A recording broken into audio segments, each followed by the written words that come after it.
De la laine, du tissu, des bijoux ou encore des créations artistiques.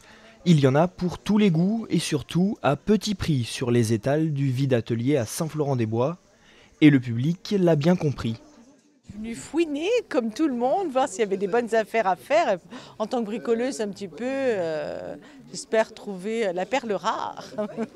Et parmi les visiteurs, certains savent déjà à quoi va leur servir ces achats. J'aime bien faire de la layette pour les poupées et souvent les enfants abîment beaucoup les vêtements, donc les enseignants et les animatrices de centres de loisirs aiment bien avoir des vêtements neufs pour les enfants. Donc voilà, je fabrique beaucoup, donc c'est vrai que j'aime bien récupérer de la laine à pas trop cher, parce que c'est du bénévolat, hein, je donne.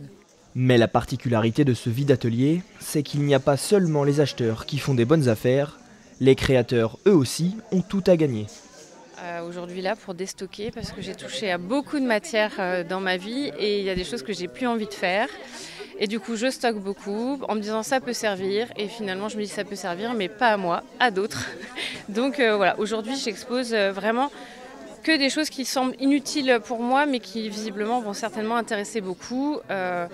Ça peut être du présentoir à bijoux, ça peut être de la matière première pour fabriquer et puis un petit peu de déstockage de produits que j'ai pu créer et que j'ai plus envie de voir. Un échange gagnant-gagnant rendu possible par l'association des créateurs de Vendée. L'association des créateurs de Vendée, elle organise une fois tous les 2 ans un gros événement qui s'appelle les créateurs en fête, qui a lieu à La Roche-sur-Yon aux Oudéry, qui est vraiment une fête des créateurs avec plein de choses. Et puis comme c'est tous les 2 ans, entre les deux on voulait un événement un petit peu plus simple, un petit peu plus bonne franquette, mais pour pouvoir réunir aussi du monde. Et on avait ce besoin de vider les ateliers. Donc du coup on a combiné un peu l'utile et l'agréable.